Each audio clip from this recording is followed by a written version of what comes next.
Hello. This airing of Face to Face with the Spotlight is in conjunction with the Spotlight newspaper, a beacon of news for the southeast region of Saline County. The Spotlight distributes on the third Thursday of each month for free. The May issue will distribute next week with free delivery service, bringing the Spotlight to your doorstep if you live in the towns of Assaria, Gypsum, Kip, and Mentor. Readers can sign up for a digital copy on the Spotlight Facebook page. Face to Face in the Spotlight is brought to you by the committed advertisers in the Spotlight newspaper, including McKim Service, owned by Rob and Alicia McKim. Service technicians include Rob McKim and Vernon Cathy. McKim Service is a major repair shop as far as major mechanical and electrical repair on all makes and models of vehicles. He and Vernon work on transmission repair, heating and cooling issues, brakes and suspensions, and any electrical repair.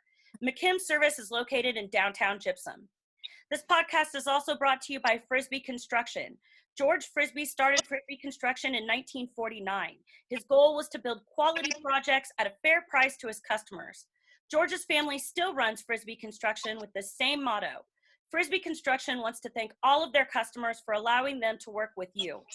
Additional businesses worthy of appreciation include Ad Astra Books and Coffee House, the Citizen State Bank and Trust Company, Nelson Greenline, Hobbs Creek Veterinary Services, the Saline County Farm Bureau, All American Sales, the Appliance Center, and K4 Garage, all businesses and organizations with roots in the southeast region of Saline County.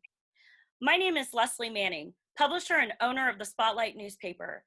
Today, our guests are involved in two of the higher risk occupations in regards to COVID-19 as the Ad Astra Reopen Kansas plan continues to progress. So I would like to introduce you to Dr. Brent Mayginnes, owner and dentist at Discover Dental, and Sandra Kinkelaar, owner and operator of Styles by Sandra. Hello. Hello. Hey there.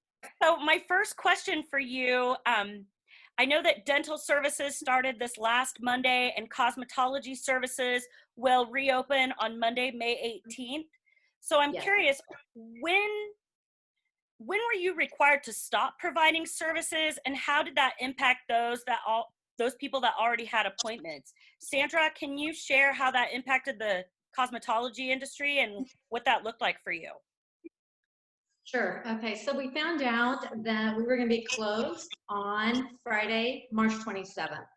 So in that case, I contacted any and all of my clients that I had down the following week and the following week just to see if they wanted to come in before I had to close. And so truly, I worked till Friday night. I worked all day Saturday morning till night. And I closed the doors probably about 9 or 10 Sunday night. And so just kind of worked through that and then just had to kind of put everybody on hold until the beginning of May. Okay. And Dr. Brent, what did that look like for you? We were very close to the same time that we found out when Saline County issued their order. And the only thing that we had was we needed to cancel all of our regular patients for that entire month. And we basically were able to stay open with one dentist and 2 assistants and a receptionist working at a time to see emergencies only. We wanted to be able to be there to keep people out of the emergency room.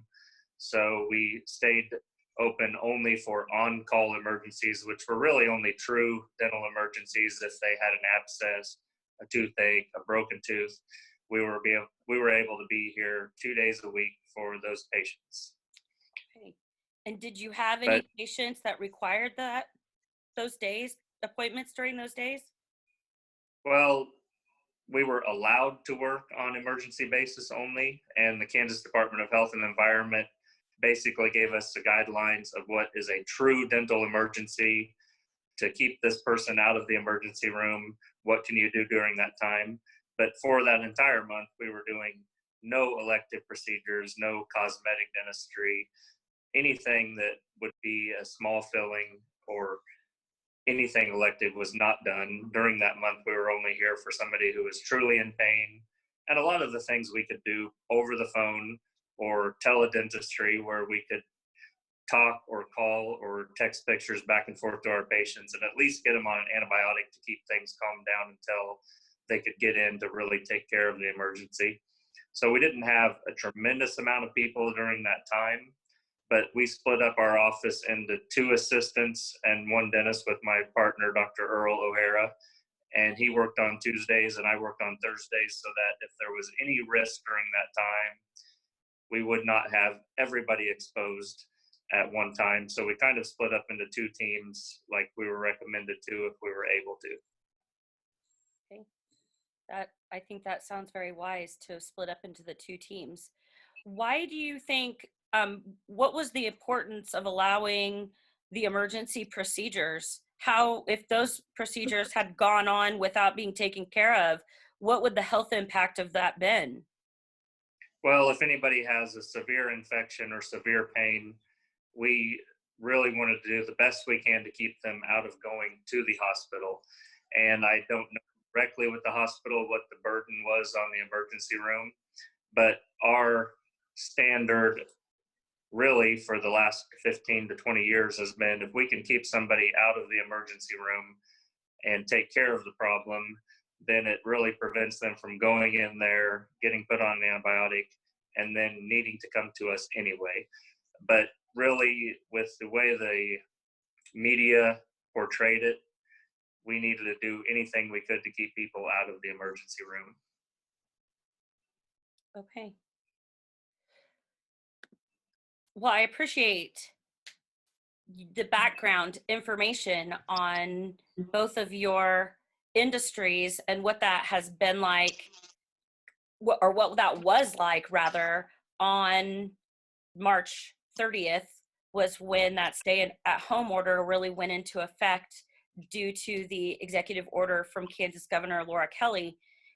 And I do want to take a real quick minute to share some information about one of our sponsors, and that is Waddles Heating and Cooling in Salina, the local Carrier factory authorized dealer. They have met all the requirements specified by Carrier regarding customer satisfaction, professionalism, ability to honor warranties, and they have the appropriate licenses and liability coverage to serve you. Waddles Heating and Cooling, a business conducted by Charlie and Elaine Waddle and their son Bruce, residents of rural Kip, as well as many other committed employees, make customer service their top priority. So my second question, and Dr. Brent, I wonder if you would field the question first.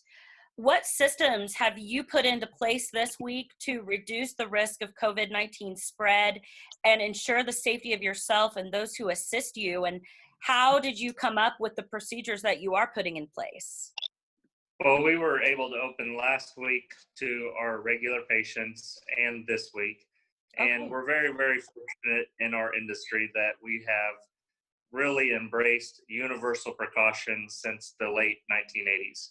And a dental office with universal precautions, we need to treat every single person at that time historically as if they could have HIV or TB or hepatitis. And those are some conditions where people can be carriers and look very healthy and completely normal, but we have to protect them and us and all of our employees and our next patient that is coming into the room. So we've really practiced universal precautions for a long, long time. And I guess the scariest thing about this recent unknown is that there's a lot of asymptomatic carriers that can just walk around, be a carrier, but never know they have it. And our preparation for that has been the screening of phone call at the very beginning of where they've been, have they had a fever, have they been around anyone. And I think people have watched the news so much that they're really personally concerned that if they have taken part in risky behaviors, I do not think that they're going to come in and appear before you anyway. But you still have the unknown person of, I'm a carrier, but I don't know it and I never would know it. So we've done phone screening. We take their temperature when they arrive at the office. We have them call in ahead at the parking lot, and we have signs up in front of the parking stalls where it's call ahead check-in. And basically we do the phone screening, take their temperature, come out to the car and get them when they're ready to come in. And when they enter our office, we've removed all magazines. We've spread all the chairs at least 10 feet apart. and we're really limiting the number of people that are just lingering together. When they come back to our rooms for care, we always ask that they don't bring a friend, a relative, or another person. If they're minors and kids that we do see a lot, they can bring one person, that their parent, that will be there with them. But we just don't want to have any extra people in the office.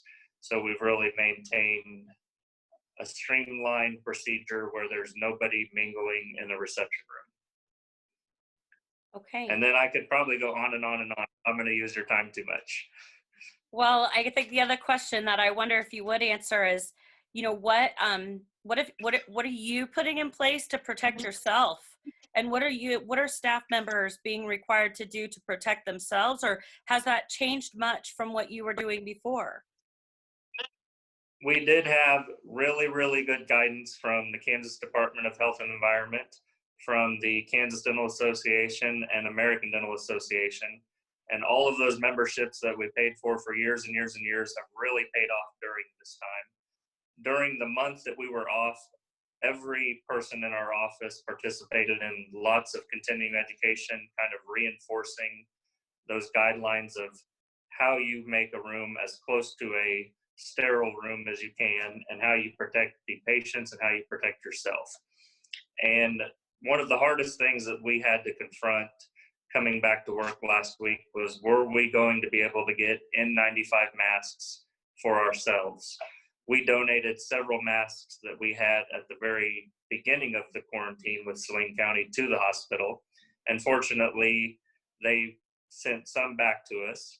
And then it's just been difficult to secure enough N95 masks for every single person to have a brand new one every single day.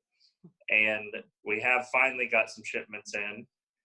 The things that we've been doing is wearing our mask from the time that we walk in the door until we walk out at lunch to take a break, or we walk out at the end of the day.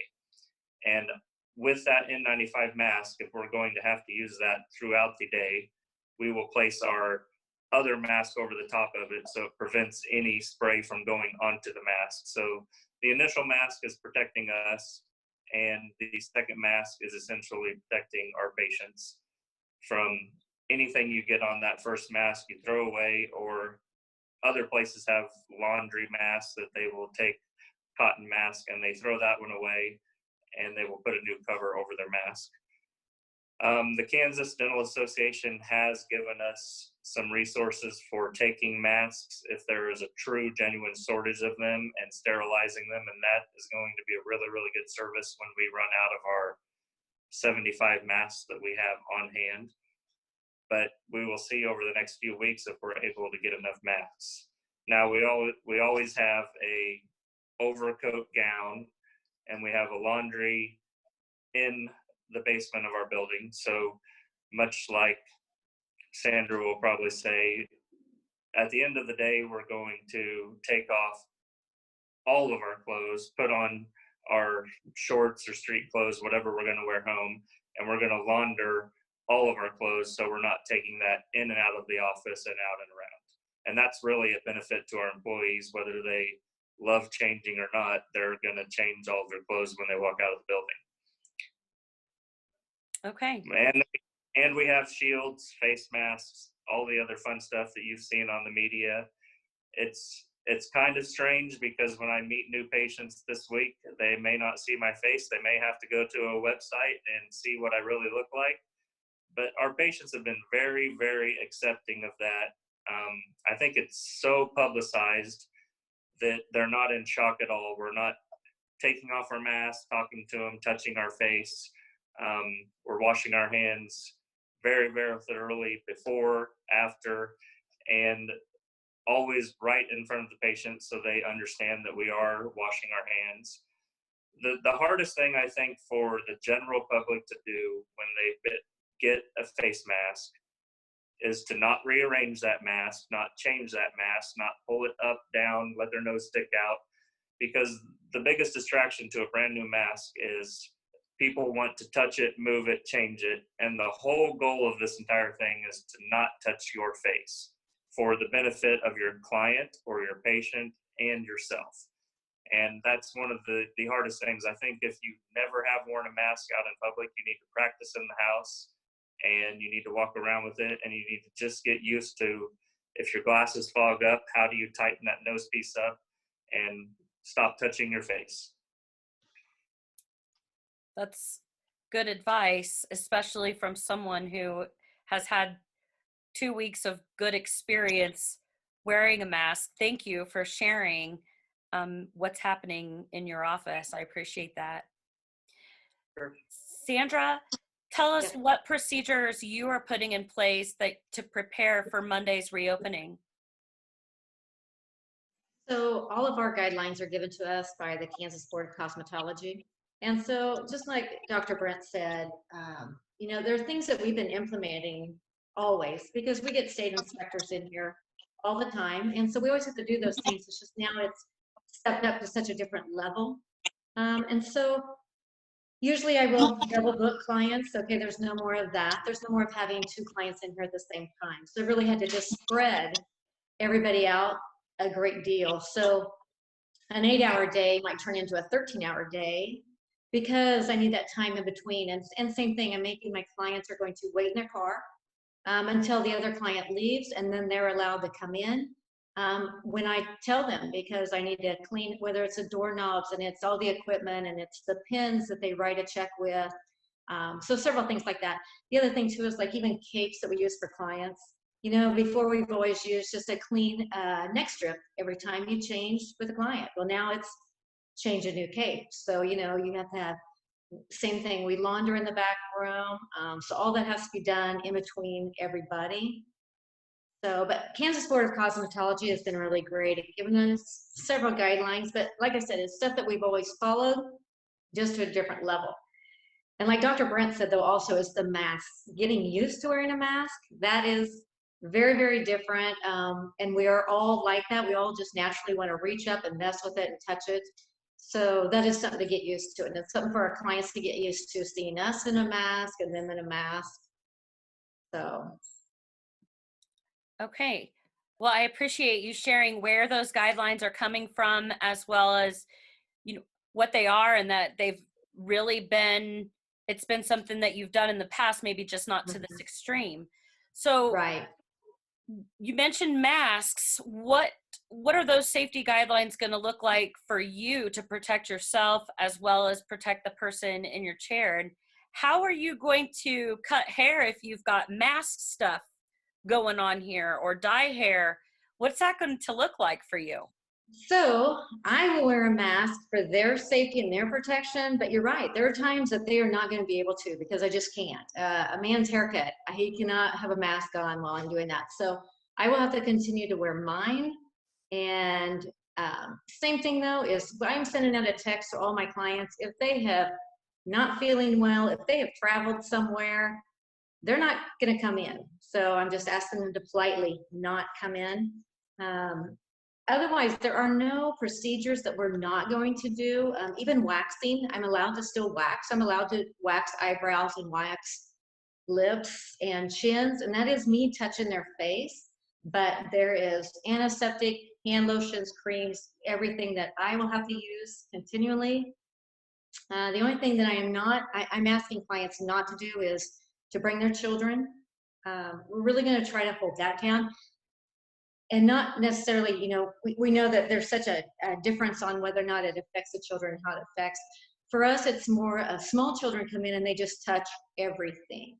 And so that's really impossible for me to keep clean and follow them around and so forth. So we're going to try to keep that down. Everything's been removed from our waiting room also, so that there's no magazines or books. But otherwise, there's really no procedures that I'm not going to do. It's going to be a trial and error for this first week. A lot of learning for both of us. Now, do you have one chair there? And you're located on K4 Highway, right? And do you have? Yes. And you've got a side building that you provide service So to. the salon is a separate building beside the home, and so I do have 2 chairs in here. I work here, and my oldest daughter is also a stylist who works here also. So her and I have to take turns. We're not going to be working at the same time. So I may work from 8 to 6 and she'll work from 6 to 8 in the evening. She may work the next morning. So that way we're not doubling up and having people in here at the same time. Okay. Okay, I wondered about that too. Yeah. Well, that sounds And all of our chairs in here are at least 6 foot apart. And so we changed that in the waiting room also. There's only 3 chairs in the waiting room, but they're all spread out. But I am truly going to try where it is only me and one client in here at a time. So that should never be an issue. yeah, I can see that being a safer route. So, and I Right. can appreciate you and your daughter having, now, is that a requirement from the cosmetology No, board? it's not. It's not. It's just a way of trying to make our clients feel a little bit more comfortable. And I've noticed as I'm calling clients and rescheduling them, some of them are just like, yes, book me. I'm ready to come in right now. And no worries, because there's a lot of people out there that really are not concerned. But I do have a lot of clients that are very, very nervous because they truly have stayed home since March 30th. So they're very nervous about coming out and getting to the public. So I truly am just trying to make them feel comfortable and secure with them being able to come in. Okay, I can see that. That is one benefit that I enjoy though, is that I am just a small salon and I can do that. You know, I feel for salons that are large salons. They're having to put up shields between all the chairs. And so there's so many things that I am not having to do compared to some of the larger places. So I'm thankful for that.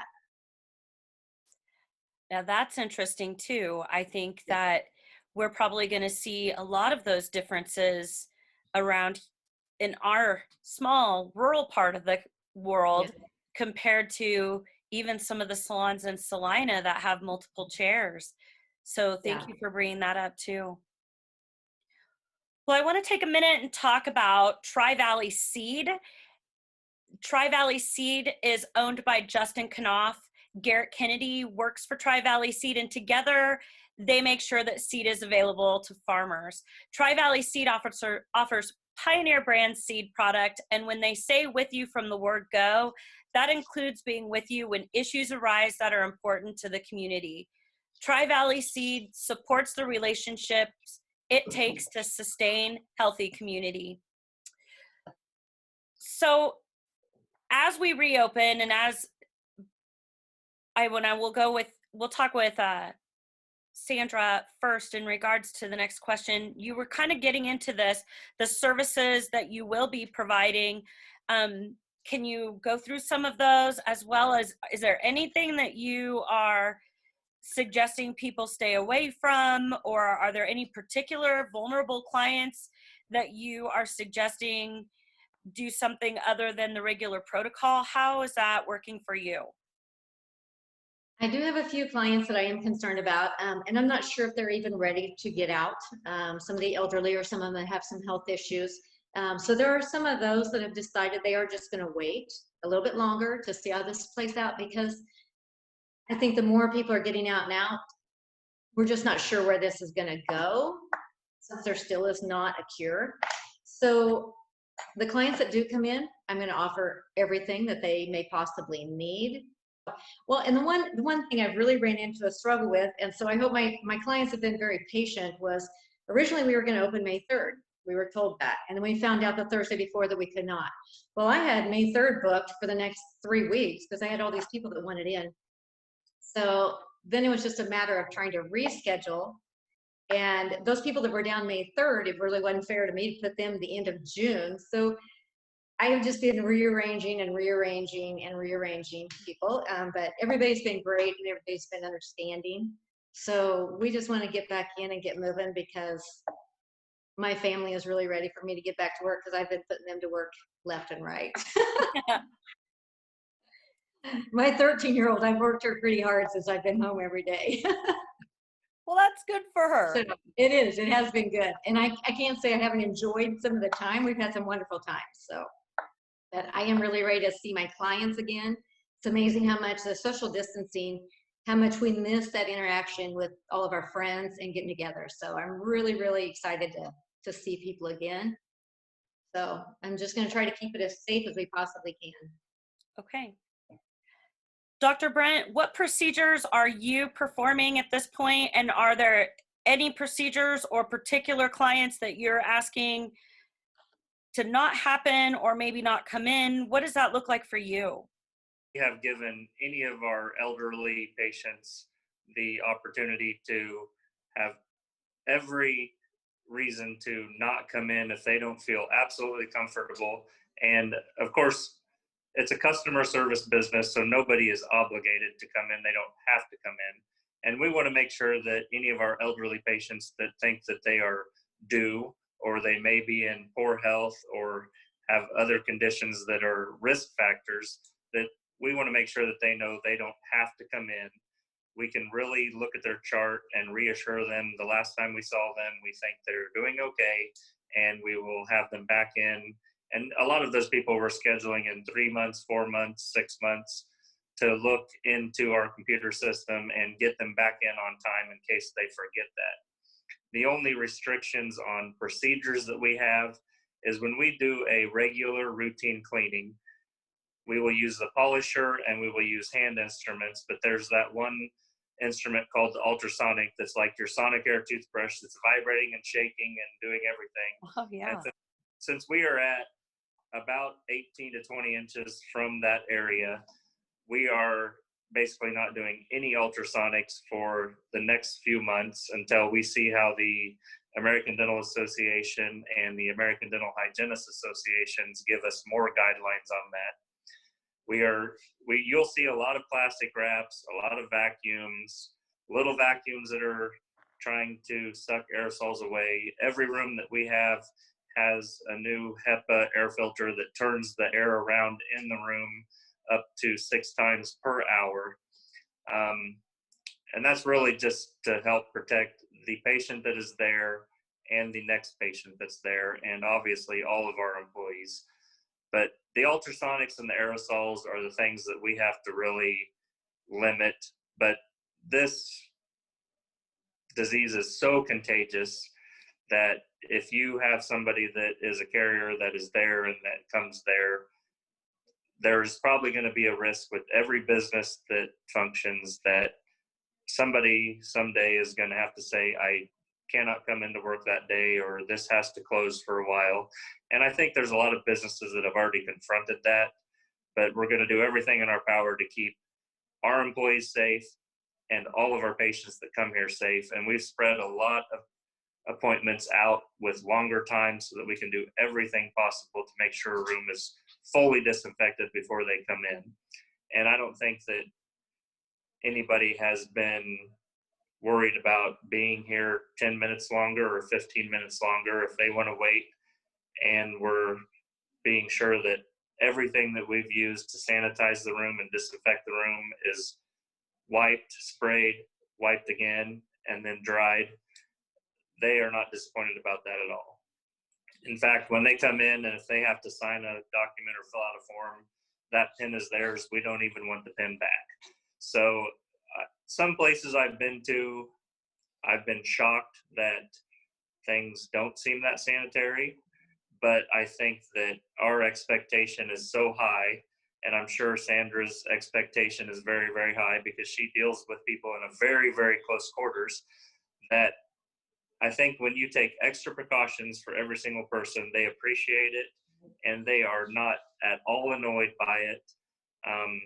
There's not a single person that says, you want me to wait in my car instead of come in there and sit with 3 people.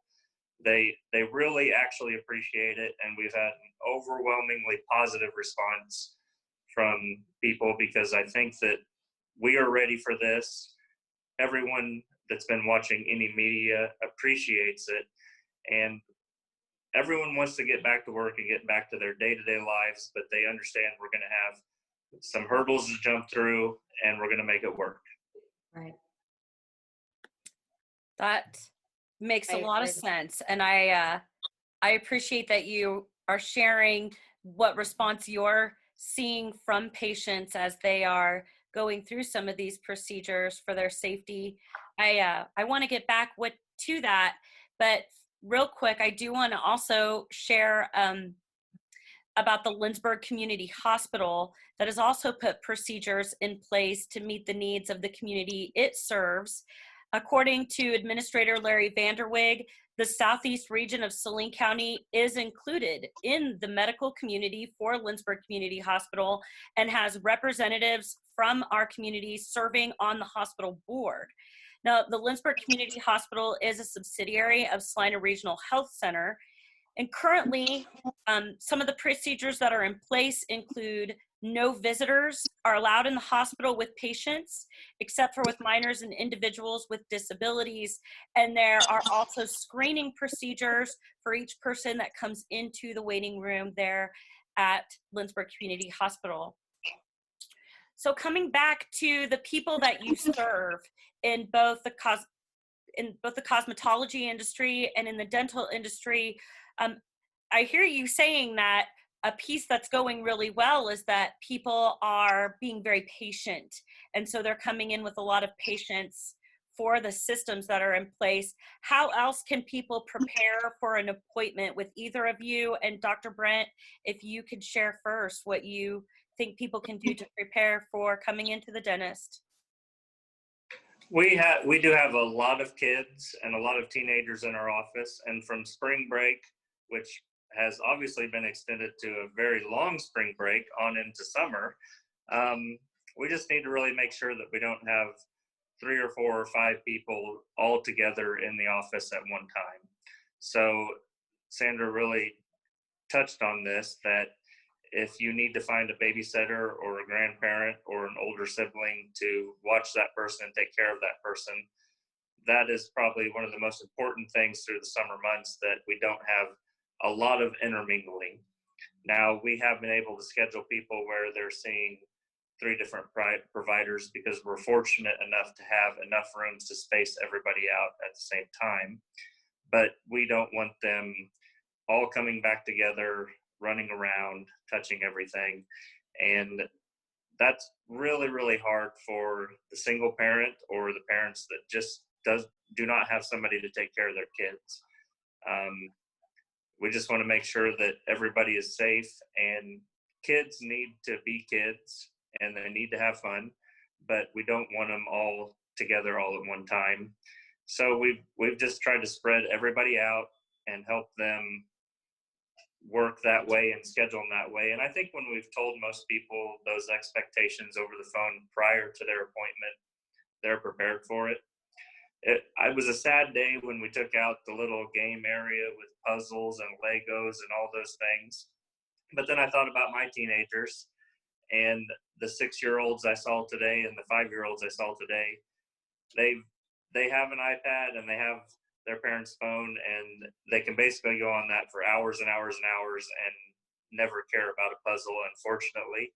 So they've been able to be 1 to 2 people per room, never close quarters, and it's really been surprising how well everybody's done with that. Okay.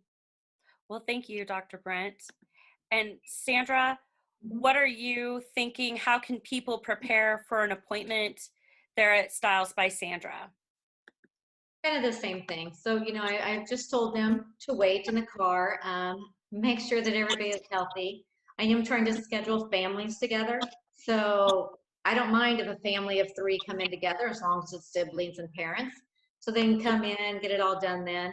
My clients are going to handle it better than I am. I am one that usually if I have somebody sitting with the color, I am doing something else. I've got a haircut going. And so it's been difficult for me to get used to a whole different type of schedule than what I'm used to, that I've worked at for 18 years since I've been out here. But I find the positive of it too. You know what? It gives me a little more time to actually just sit and socialize and visit with somebody, make them feel more comfortable and relax. And like I said earlier, some people are very relaxed and they're ready to get out. But there are a lot that are still just very, very nervous. And so anything that we can do to make them feel comfortable and feel like they want to go is important to me. And I just want them to feel safe, that they are healthy, and then they can come in. Okay. Well, thank you for sharing, Sandra. And thank you for sharing, Dr. Brent. I appreciate you both taking some time to talk with folks today on Face to Face in the Spotlight. Well, thank you, Leslie. Absolutely. Thank you, Leslie. Good to see you. You too. Yeah. Have And a great afternoon. thank you. And thank you for watching Face to Face with the Spotlight. Tune in next week for another episode at 5 on Friday.